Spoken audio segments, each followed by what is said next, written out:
confidence in his growth as a player, which I Bleav he's grown a ton over the last few years.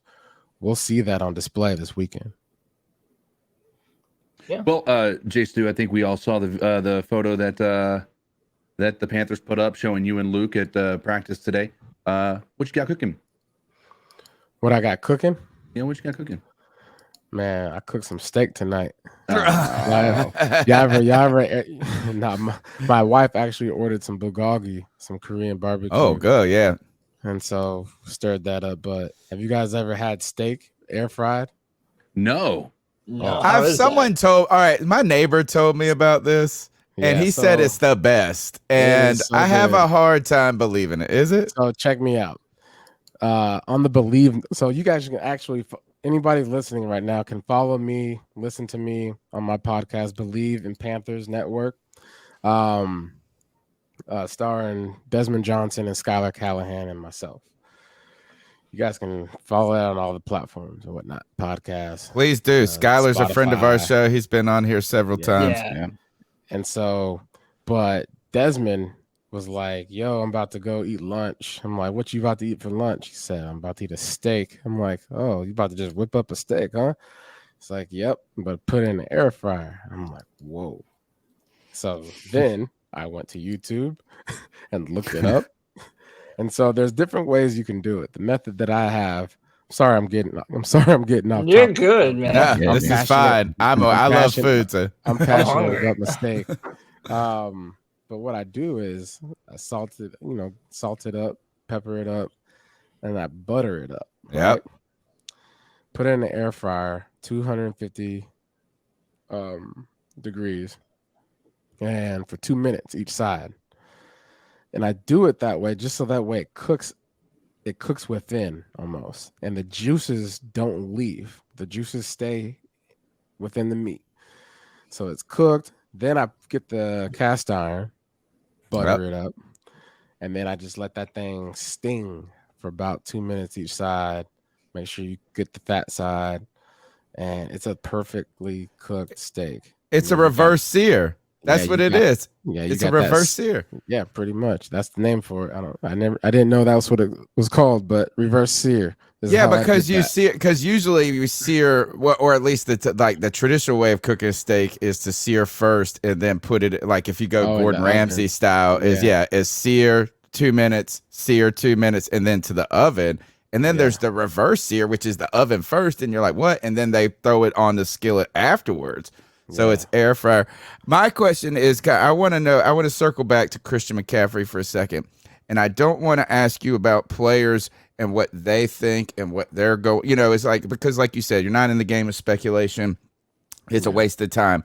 But you started your career in sensational as a rookie, and you had some injuries early on in your career. And these kind of troubled you, I would say. I mean, I don't know if troubled the right word, but you dealt with injuries in the first 4 or 5 years of your career, particularly around that 2011, 12, we go to 2013 as well. And to a place where you're looking at it, and I don't know how you were feeling at the time, but they were starting to become, it was more than one, right? It had been more than once. And something like Christian McCaffrey, but then you come back and have a great resurgence, or I don't know if that, I don't want to use a resurgence like you fell down. That's kind of what happened. But the backside, you were able to then come and be rather durable in the back end of your career and put together some great years. Psychologically, what were you going through? Or how were those injuries when you were young and kind of in your prime? How was that weighing on you as an individual? And kind of like, were there moments of doubt? And because I don't want you to speak on Christian McCaffrey because we don't want to speculate but he's a great player, had great success. Now he's dealing with this. But there's been several examples. You, Thomas Davis, and we can go down a whole list of people that have come and then had great bookends to their career. What were you dealing with psychologically in those moments you were dealing with those kind of habitual injuries? It was tough, man. I mean, especially when I got my new contract and whenever you get a new contract, you want to prove yourself, right? You want to prove to people that, hey, I deserve this contract and I'm going to work my tail off, and show everyone why they did this. And I didn't really get the opportunity to do that right out the gate. There was, the I think we had a GM change. There's just a lot of stuff, a lot of uncertainty that was going on. And when you're in a business where it's what have you done for me lately, you're kind of looking over your shoulder every week as far as, hey, I'm not healthy yet, but I'm still coming to work. I promise you I really want to play. I just can't. Things of that nature. And but during those times, I looking back, that's what made me who I am. If I didn't go through those injuries, if I didn't go through the things that I've gone through, I wouldn't be who I am today. And the dark moments, the dark times of being by myself, nursing injuries, trying to rehab, going through an off season, feeling like I'm finally healthy, and then coming back and not healthy. The roller coasters really make you appreciate the good times and the good moments, and you learn gratitude, and you choose gratitude.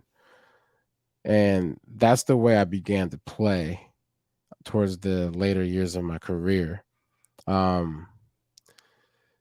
think, God at the end of the day put me in those positions to, to dig deeper physically, mentally, and spiritually. And I learned when you're out of wits in one of those departments, things get real tough. So you just got to always find the balance through all those types of struggles and through all those times.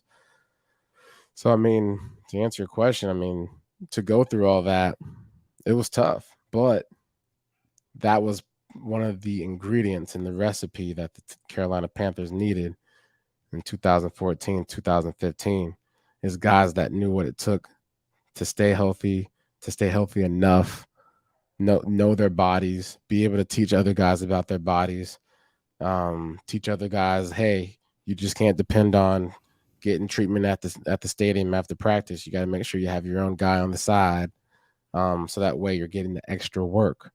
The Super Bowl year when I broke my foot in the Atlanta Falcons game at home, those 3-4 games or whatever it was before the playoff game against Seattle, I had a guy every day at my house working on my foot. And, and I don't know if I would have known or thought to have that happen if it wasn't for the injuries that I had early in my years. And so, was that the same foot you had early on? I had because it was when you were your rookie year, you came in with a foot. I had toe injuries, I had ankle injuries, I had ankle surgeries, toe surgeries, Achilles surgeries. The life of a running back. Tightrope procedure, broken foot. Like, there's just a lot that comes with that people don't sit there and say, oh, why is he hurt again? Well, he has a broke foot. Oh, why is he hurt again? Oh, he has a tightrope in his ankle. I've never even heard of that. I don't even know what that is, a tightrope. So, and luckily for me, I'm not living in a time where social media is everything too. So, I think, the guys go through things, man. And what people really love, though, is seeing the guy that goes through something and comes out on the other end in some type of format of victory. I look at a guy like Thomas Davis, the stuff that I went through is like cereal compared to what he's gone through. And seeing guys like that was motivational for me, the things that I was going through. So, you always look to your brothers, in a time of need. And that's kind of what we really felt in that locker room was that we were brothers. You know, the Panthers are having to go through this coaching transition mid-season. You know a little bit of something about that because you went from